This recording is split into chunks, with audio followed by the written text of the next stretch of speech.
प्यारे बच्चों, class 11th के लिए JCRT द्वारा मॉडल प्रश्न पत्र जारी किया गया है। उसमें से आज हम लोग हिंदी इलेक्टिव या हिंदी ऐच्छिक सेट 2 के आंसर को इस वीडियो के माध्यम से देखेंगे।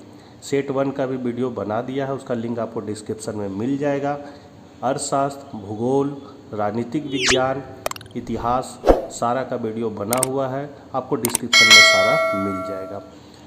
शुरू करने से पहले आपसे निवेदन है कि इस वीडियो को ज़रूर शेयर करें ताकि और भी बच्चे लाभान्वित हो सके। तो चलिए हम लोग आज कुछ नया सीखते हैं। अपठित बोध। निम्नलिखित गद्यांश को पढ़कर पूछे गए प्रश्नों के उत्तर लिखना है। इसको पढ़ लीजिएगा बच्चों। सीधे क्वेश्चन पर चलते हैं। प्रदूषण की समस्या विज्ञान की देन है कैसे?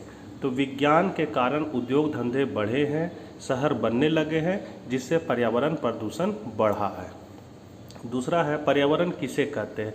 तो हमारे चारों ओर प्रकृति का जो समूचा रूप दिखाई पड़ता है या महसूस होता है वही पर्यावरण है। तीसरा है पर्यावरण और प्रदूषण में क्या संबंध है? तो पर्यावरण अशुद्ध होना ही प्रदूषण है। अब गद्यांश को पढ़ना है और इससे जुड़े सवाल के आंसर देना। ये अथवा में है बच्चों, दोनों ऊपर वाला बनाइए या फिर ये वाला भी बना सकते हैं, दोनों में इसको एक ही बनाना है। तो इसका क्वेश्चन है आपका, अनय का अर्थ स्पष्ट करते हुए बताएं कि अनय के सम्मुख क्यों नहीं झुकना चाहिए। तो अनय का अर्थ अत्याचार या अन्याय होता है। अनय के सम्मुख झुकने से हमारी आन बान शान, जिसको हम लोग मर्यादा कहते हैं, ख़त्म हो जाती है। ख है मरण के मुख पर चरण धरो का आशय स्पष्ट कीजिए। तो इसका अर्थ है कि वह मौत से ना डरे अपितु मौत को अपने चरणों में गिरा दो, अर्थात उसे अपने वश में कर लो। पद्यांश में कवि क्या प्रेरणा दे रहा है? तो इस पद्यांश के माध्यम से कवि हमें अन्याय, दुख, अत्याचार से लड़ने की प्रेरणा दे रहा है। अब है बच्चों अभिव्यक्ति और माध्यम तथा रचनात्मक लेखन, जिसमें पहला है आपका क, कंप्यूटर साक्षरता का महत्व अथवा राष्ट्रीय एकता विषय पर एक निबंध लिखना है, जिसमें से दोनों में से कोई एक लिखना है। तो हम आप लोगों को कंप्यूटर साक्षरता का महत्व पर लेख बता रहे हैं। तो वर्तमान युग कंप्यूटर युग है। वर्तमान युग कंप्यूटर युग है। यदि भारतवर्ष पर नज़र दौड़ाकर देखें तो हम पाएंगे कि आज जीवन के लगभग सभी क्षेत्रों में कंप्यूटर का प्रवेश हो गया। बैंक, रेलवे स्टेशन, हवाई अड्डे, डाक खाने, बड़े बड़े उद्योग, कारखाने, व्यवसाय, हिसाब किताब, रुपए गिनने की मशीनें तथा कंप्यूटरीकृत हो गई है। अब भी यह कंप्यूटर का प्रारंभिक प्रयोग है। आने वाला समय इसके विस्तृत फैलाव का संकेत दे रहा है। कंप्यूटर की उपयोगिता। आज मनुष्य जीवन जटिल हो गया है। सांसारिक गतिविधियां, परिवहन और संचार उपकरणों आदि का अत्यधिक विस्तार हो गया है। आज व्यक्ति के संपर्क बढ़ रहे हैं, व्यापार बढ़ रहे हैं, गतिविधियां बढ़ रही है, आकांक्षाएं बढ़ रही है, साधन बढ़ रहे हैं। परिणाम स्वरूप सब जगह भाग दौड़ और आपाधापी चल रही है। स्वचालित गणना प्रणाली। इस पागल गति को सुव्यवस्था देने की समस्या आज की प्रमुख समस्या है। कंप्यूटर एक ऐसी स्वचालित प्रणाली है जो किसी भी अव्यवस्था को व्यवस्था में बदल सकती है। हड़बड़ी में होने वाली मानवीय भूलों के लिए कंप्यूटर रामबाण औषधि है। क्रिकेट के मैदान में अंपायर की निर्णायक भूमिका हो या लाखों करोड़ों अरबों की लंबी लंबी गणनाएं, कंप्यूटर पलक झपकते ही आपकी समस्या हल कर सकता है। पहले इन कामों को करने वाले कर्मचारी हड़बड़ाकर काम करते थे। परिणाम स्वरूप काम कम, तनाव अधिक होता था। अब कंप्यूटर की सहायता से काफ़ी सुविधा हो गई है। कार्यालय तथा इंटरनेट में सहायक। तो कंप्यूटर ने फाइलों की आवश्यकता कम कर दी है। कार्यालय की सारी गतिविधियां चिप में बंद हो जाती है, इसलिए फाइलों के स्टोरों की ज़रूरत अब नहीं रही। अब समाचार पत्र भी इंटरनेट के माध्यम से पढ़ने की व्यवस्था हो गई है। विश्व के किसी कोने में छपी पुस्तक, फिल्म, घटना की जानकारी इंटरनेट पर ही उपलब्ध है। एक समय था जब कहते थे कि विज्ञान ने संसार को कुटुंब बना दिया। कंप्यूटर ने मानो उस कुटुंब को आपके कमरे में उपलब्ध करा दिया है। नवीनतम उपकरणों में उपयोगिता। तो आज telephone, rail, fridge, washing machine आदि उपकरणों के बिना नागरिक जीवन जीना कठिन हो गया। इन सब के निर्माण या संचालन में कंप्यूटर का योगदान महत्वपूर्ण है। रक्षा उपकरणों, हजारों मील की दूरी पर सटीक निशाना बांधने, सूक्ष्म से सूक्ष्म वस्तुओं को खोजने में कंप्यूटर का अपना महत्व है। आज कंप्यूटर ने मानव जीवन को सुविधा, सरलता, सुव्यवस्था और सटीकता प्रदान की है, अतः इसका महत्व बहुत अधिक है। कंप्यूटर के प्रचलन के साथ व्यापक बेरोजगारी की संभावना व्यक्त की गई थी, लेकिन यह आशंका निर्मूल साबित हुई। कंप्यूटर ने असीमित संभावनाओं के द्वार खोल दिए हैं, किंतु इसके प्रयोग में सतर्क, सचेत और सावधान रहने की आवश्यकता है। यह एक ऐसा साधन है जिसका राष्ट्र की प्रगति में अमूल्य योगदान है, लेकिन एक बात स्मरणीय है कि कंप्यूटर साधन भर है, साध्य नहीं। मानव के ऊपर इसे महत्व देना अनुचित होगा। अगला है बच्चों, प्राचार्य को पत्र लिखकर विद्यालय में वाचनालय के लिए हिंदी और अंग्रेजी के एक एक दैनिक समाचार पत्र मंगवाने के लिए आवेदन पत्र लिखिए। तो हमको लिखना है सेवा में, उसके बाद उसके नीचे लिखना है प्राचार्य महोदय +2 जिला स्कूल रांची, या अपना स्कूल का नाम दे दीजिएगा। विषय हिंदी और अंग्रेजी के एक एक दैनिक समाचार पत्र मंगवाने के संबंध में। महोदय, सविनय महोदय लिख सकते हैं या महाशय भी लिख सकते हैं। सविनय निवेदन यह है कि मैं इस विद्यालय की 11वीं कक्षा का छात्र हूँ। इस विद्यालय का पुस्तकालय अत्यंत समृद्ध है। यहाँ बहुत सारी पुस्तकें हैं, पर इनमें से अधिकांश कहानियों की पुस्तकें हैं। देश दुनिया में रोज़ क्या हो रहा है, इससे हम सभी अनजान बने हुए हैं और हमारी वाक्पटुता भी कमज़ोर हो रही है। अतः आपसे प्रार्थना है कि विद्यालय के पुस्तकालय और वाचनालय के लिए हिंदी और अंग्रेजी के एक एक दैनिक समाचार पत्र मंगवा कर कृतार्थ करें, ताकि हम छात्र भी इससे लाभान्वित हो सके। सर धन्यवाद। आपका आज्ञाकारी शिष्य। अपना नाम लिख दीजिएगा। 11वीं बी, अनुक्रमांक, रोल नंबर है। अगला है समाचार लेखन के लिए आवश्यक तत्वों का वर्णन कीजिए। तो समाचार के प्रमुख तत्वों में नवीनता, निकटता, प्रभाव, जन रुचि, टकराव, महत्वपूर्ण लोग, उपयोगी जानकारियाँ, विलक्षणता, पाठक वर्ग और नीतिगत ढांचा शामिल है। किसी घटना, विचार और समस्या के समाचार बनने की संभावना तब और बढ़ जाती है जब उपयुक्त तत्वों में से कुछ या सभी तत्व शामिल हो। तो इसमें है नवीनता। किसी घटना, विचार और समस्या का समाचार बनने के लिए आवश्यक है कि वह नया और ताज़ा हो। समाचार के संदर्भ में नवीनता का अभिप्राय उसका समसामयिक अथवा समयानुकूल होना जरूरी है। फिर है निकटता।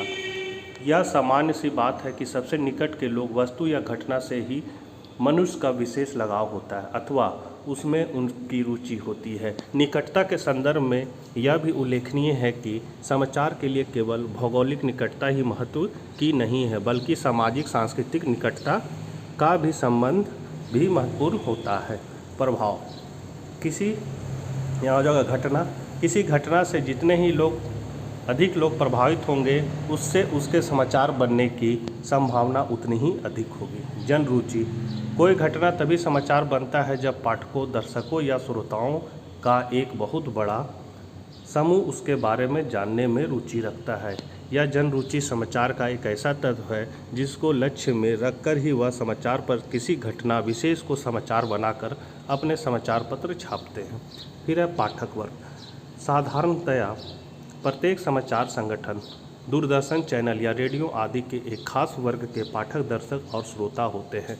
समाचार माध्यम समाचारों का चयन करते समय अपने पाठकों, दर्शकों और श्रोताओं की रुचियों का खास ख्याल रखते हैं। घ है पत्रकारिता किसे कहते हैं? पत्रकारिता के प्रकारों को लिखिए। तो ज्ञान और विचारों का समीक्षात्मक टिप्पणियों के साथ शब्द, ध्वनियों तथा चित्रों के माध्यम से जन जन तक पहुंचाना ही पत्रकारिता है।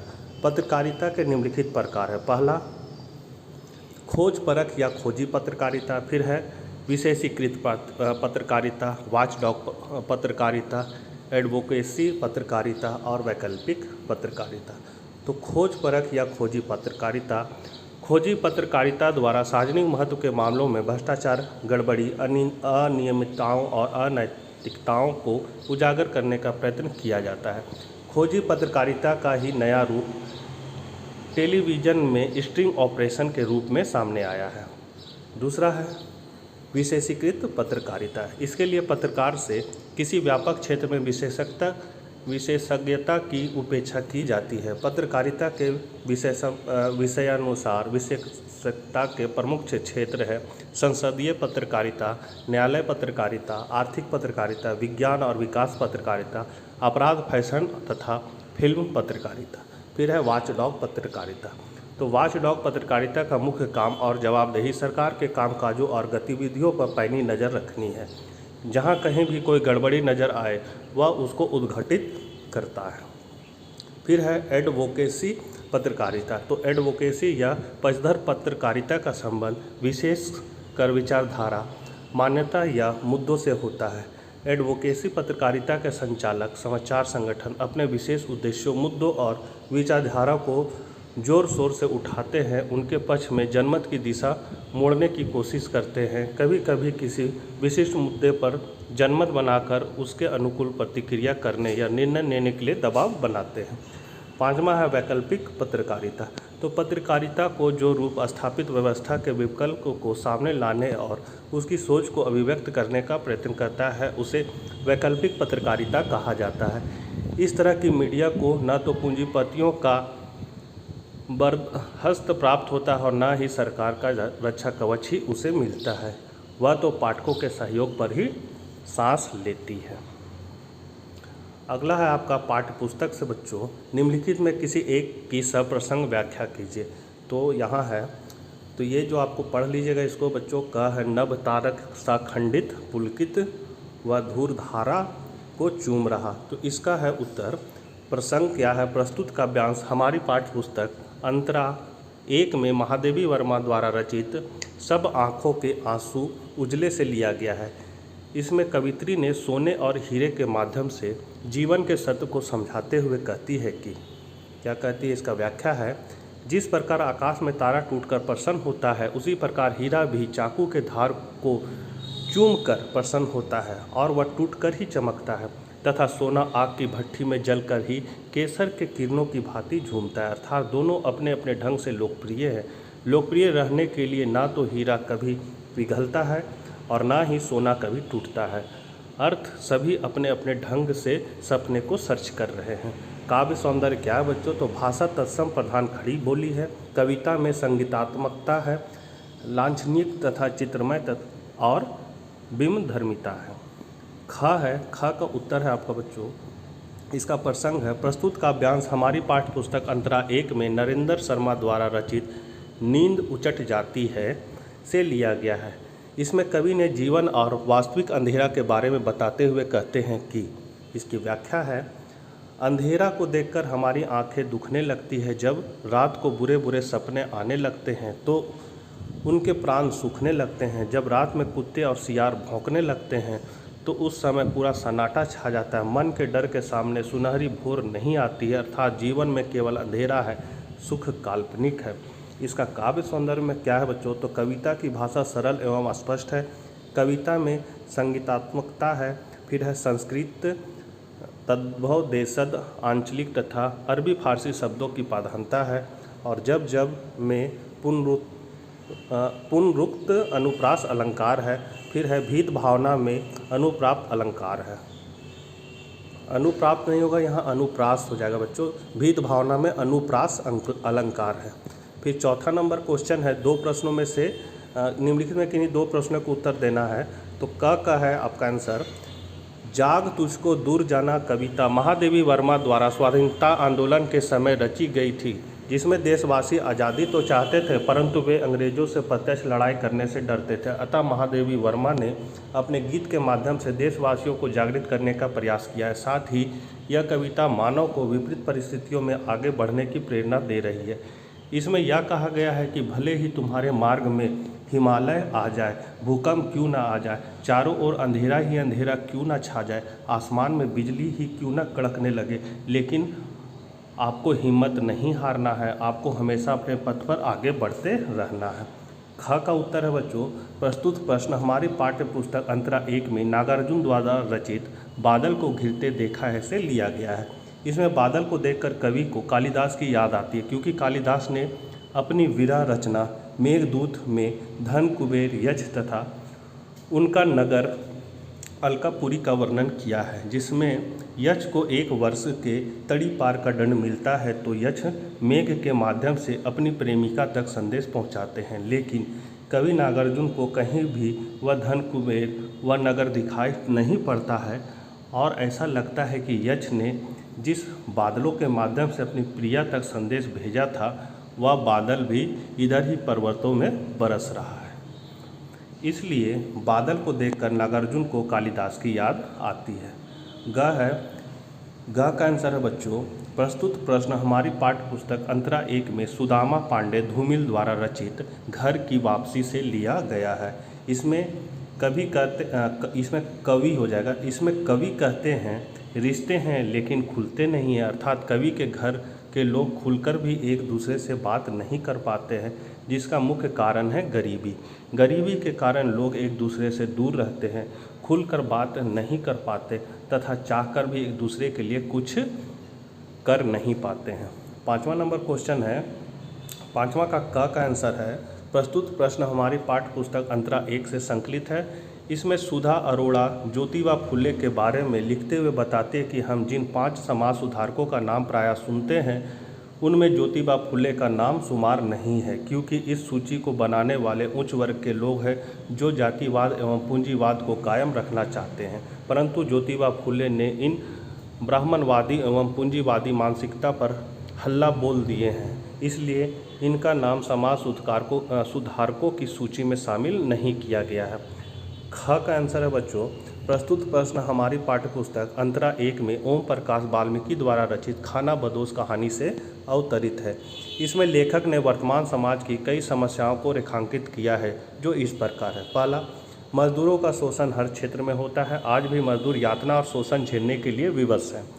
दूसरा है, मजदूर आज भी निम्न स्तर का जीवन जीते हैं, उनके पास कई मूलभूत सुविधाओं का अभाव होता है। तीसरा है, निम्न वर्ग की स्त्री आज भी सुरक्षित नहीं है, उन पर हमेशा बड़े लोगों की बुरी नज़र पड़ी रहती है। ग का आंसर है बच्चों, प्रस्तुत प्रश्न हमारी हिंदी की पाठ्यपुस्तक अंतरा 1 में भारतेंदु हरिश्चंद्र द्वारा रचित भारतवर्ष की उन्नति कैसे हो सकती है से लिया गया है। इसमें लेखक कहते हैं कि अगर हिंदुस्तानी लोगों को कोई चलाने वाला हो तो ये क्या नहीं कर सकते, अर्थात हिंदुस्तानी विश्व के हर संभव असंभव कार्य को कर सकते हैं, लेकिन इसके लिए उन्हें अपने मूल खराबियों को खोजने की आवश्यकता है, क्योंकि मूल खराबी खोज लेंगे तो इससे मेरा देश सुधर जाएगा। ये खराबी हमारे देश, धर्म, जाति में छुपा हुआ है और जिन्हें ढूंढ कर ख़त्म करना होगा। इसमें कुछ लोग बदनाम हो सकते हैं, जाति से बाहर जा सकते हैं, कैद हो सकते हैं, जान से मारे जा सकते हैं, लेकिन मेरा देश सुधर जाएगा। 6ठा नंबर क्वेश्चन है, सुधा अरोड़ा अथवा महादेवी वर्मा की किन्हीं 2 रचनाओं के नाम लिखिए।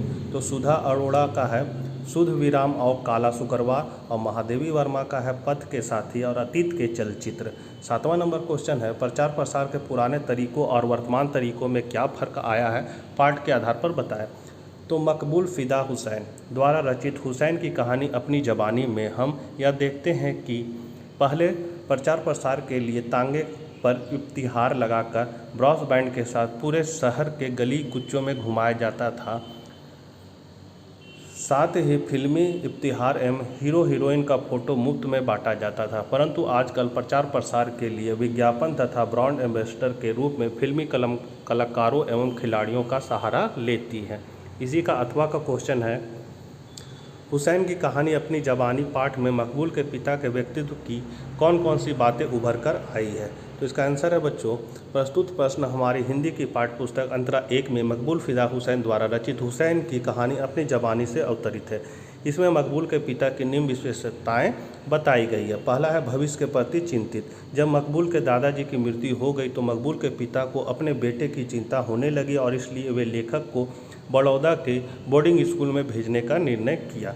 दूसरा है, धार्मिक प्रवृत्ति। तो मकबूल के पिता धार्मिक प्रवृत्ति के व्यक्ति थे। वे चाहते थे कि उनका बेटा पढ़ाई के साथ साथ तालीम की शिक्षा भी ले, रोज़ा नमाज को समझे तथा अच्छा आचरण सीखे। फिर है दूरदर्शी सोच। जब लेखक ने अपने पिता को प्रसिद्ध चित्रकार बेंद्रे से मिलवाया तो बेंद्रे ने मकबूल के चित्रकारी की तारीफ की, तो तुरंत उनके पिता ने मकबूल के लिए विंसन न्यूटन से ऑयल ट्यूब और कैनवास मंगवाने का ऑर्डर भिजवा दिया और मकबूल के अच्छे भविष्य की नींव रखी। 8वां नंबर क्वेश्चन है, आप इस बात को कैसे कह सकते हैं कि लेखक का अपने दादा से विशेष लगाव रहा है। तो पाठ के आधार पर हमेशा यह पता चलता है कि लेखक का अपने दादाजी से विशेष लगाव रहा है, क्योंकि जब उनके दादाजी की मृत्यु हुई तो वह दिन भर दादाजी के कमरे में ही बंद रहता था। उन्हीं की बिस्तर पर उनकी अड़चन ओढ़कर सोता था, हमेशा गुमसुम रहता था, किसी से बात भी नहीं करता था। अतः इन प्रतिक्रियाओं के आधार पर हम कह सकते हैं कि लेखक का अपने दादाजी से विशेष लगाव रहा है। इसी का अथवा का क्वेश्चन है, हुसैन की कहानी अपनी ज़बानी पाठ में किन किन चित्रकारों का जिक्र हुआ है। तो बच्चों इसमें 2 चित्रकार हैं, वीरेंद्र साहब और बेंद्रे। तो ये आपका सेट 2 हिंदी इलेक्टिव का समाप्त हो गया बच्चों। मिलते हैं नेक्स्ट वीडियो में। वीडियो को ज़रूर शेयर कीजिएगा। तब तक के लिए आज्ञा दीजिए। Bye bye.